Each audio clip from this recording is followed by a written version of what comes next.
Bonjour, bienvenue à Calian.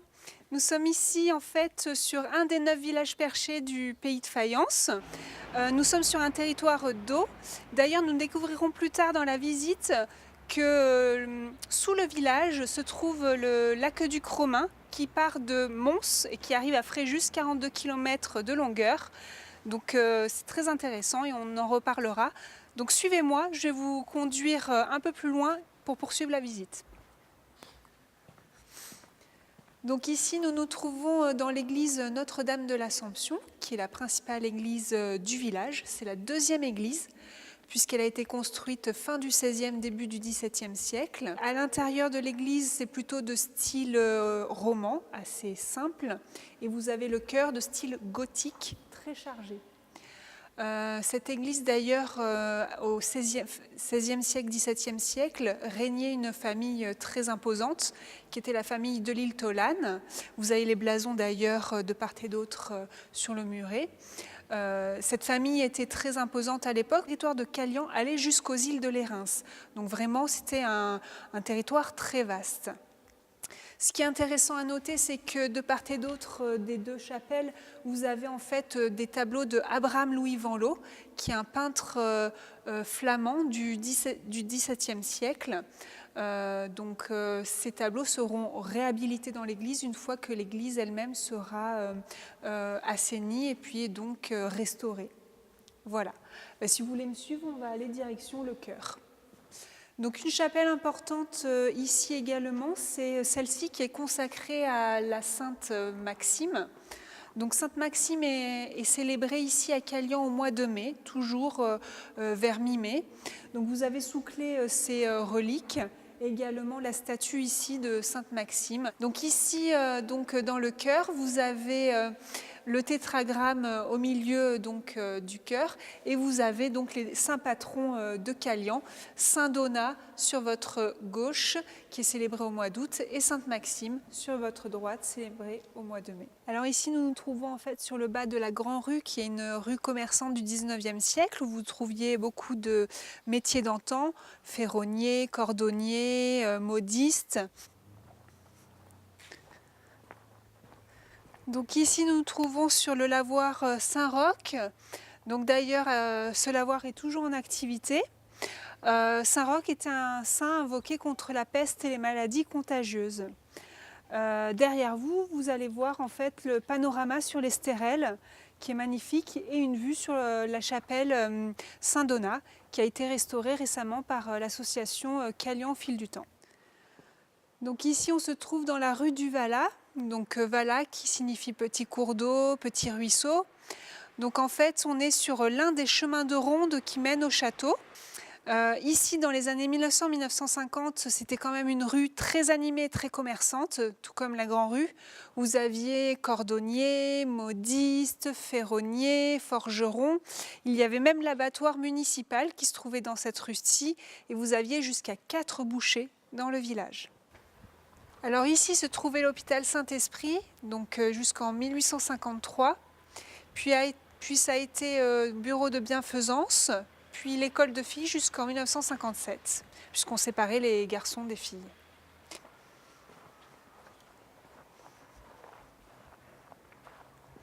Donc juste en face, vous avez les ruines du premier Calian, puisque ici le village de Calian actuel a été construit pour la 3e fois.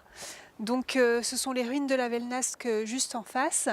Donc le deuxième Calian a été construit en contrebas, puisque en fait il y a eu épidémie de peste, et différentes maladies.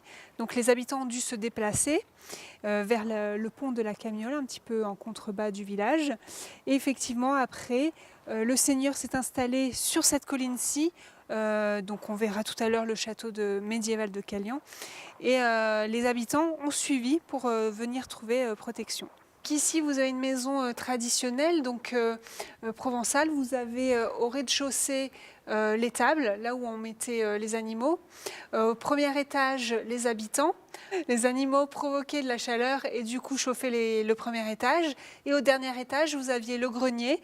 On engrangeait le foin, justement, avec la réa ou autre.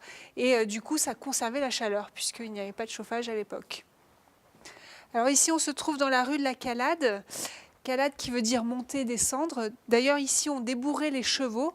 Et jusqu'en 57, vous aviez dans le village un maréchal ferrant.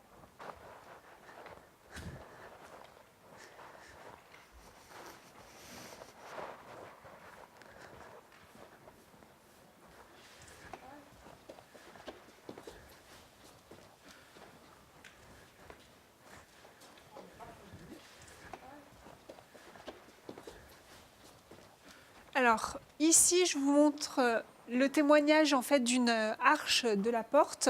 En fait, pour éviter que les ennemis pénètrent jusqu'au château, il y avait jusqu'à 3 portes dans le village de Calian, et donc elles étaient fermées et ensablées à la chaux pour éviter que les ennemis pénètrent dans le village. Donc on va rentrer quelques minutes dans l'atelier La Taupinière de Galka, artiste peintre, puisqu'elle avait une partie du souterrain qui menait jusqu'au château. Donc c'est très intéressant de voir un petit peu comment c'était disposé.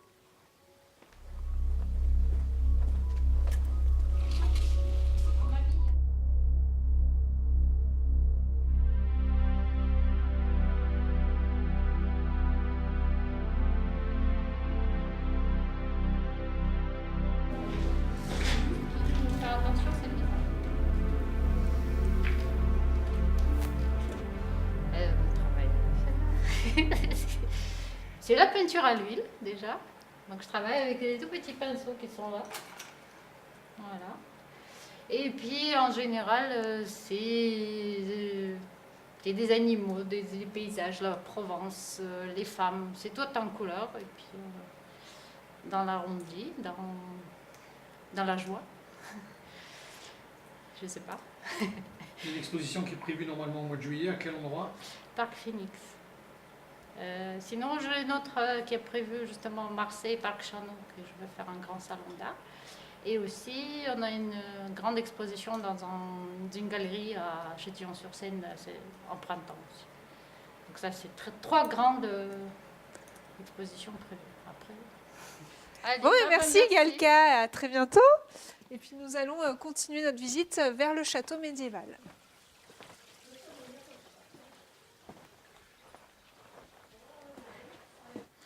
Donc ici, nous nous trouvons dans la chapelle des Pénitents, qui est une chapelle du Xe, XIIe siècle. Alors, c'était les pénitents blancs. Puisque vous vous souvenez, on a visité en bas l'église Notre-Dame de l'Assomption. À côté, il y avait une casette où ces pénitents en fait, faisaient des œuvres de bienfaisance, faisaient office d'enterre-mort. Effectivement, lorsque l'église a été construite en contrebas, la casette a été détruite et du coup les pénitents blancs ont demandé aux seigneurs de l'époque où ils pouvaient se réunir et justement officier. Donc cette chapelle qui était en fait l'église castrale du château donc, a pu servir justement de lieu pour les pénitents blancs. Actuellement, aujourd'hui, elle est utilisée pour des expositions de avril jusqu'à octobre. Et également, c'est une salle de concert. Nous retrouvons en fait le festival Cellophane et d'autres petits concerts tout au long de la saison. Donc ici, nous nous trouvons dans la coursive du château médiéval, donc la cour Henri Briffaut. Donc ce château en fait, qui date du Xe, XIIe siècle. Actuellement, il est habité par les neveux et nièces de Henri Briffaut. Donc cet homme, en fait, a racheté en 1966 à la comtesse de Gerfagnon. Alors, il est dit pour une poignée de figues dans nos archives, donc pour pas grand-chose, le château médiéval. Alors, vous verrez ici, sur la petite info, l'état en fait, du château dans lequel il était. Et en fait, ce qui est intéressant, c'est que cet homme était un passionné de sculpture. Il a sculpté pour restaurer le château. Donc il vivait dans une petite tourelle et en fait tout le reste il l'a restauré, donc il taillait des pierres toute la journée et au final là actuellement le château est quand même en meilleur état. Bon, il y a encore des façades un petit peu en ruine, mais effectivement il est privé, on ne peut pas le visiter. Donc il a sculpté des sangliers, dauphins, poissons, et aussi il y a une sculpture emblématique un petit peu en contrebas vers la tour de l'horloge, qui est le groin du cochon. D'ailleurs, je vous y emmène. Voilà, là vous avez donc la sculpture du cochon, donc faite par Henri Briffaut, et le petit proverbe « Ô toi qui viens de loin, si tu frottes mon groin, à coup sûr très grand bien, à jamais sera tien. »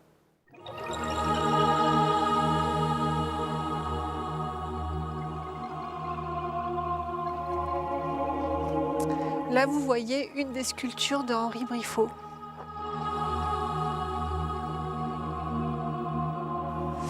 Et là vous avez une autre sculpture, celle du dauphin.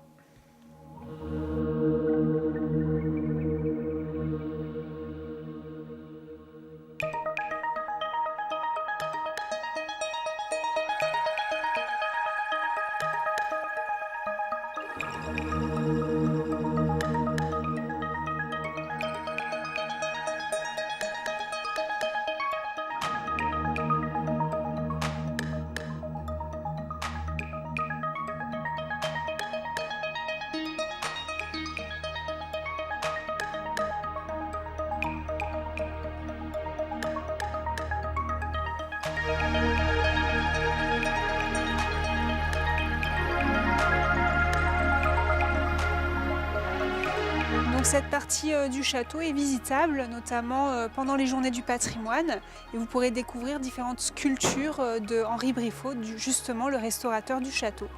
Donc n'hésitez pas à revenir en septembre.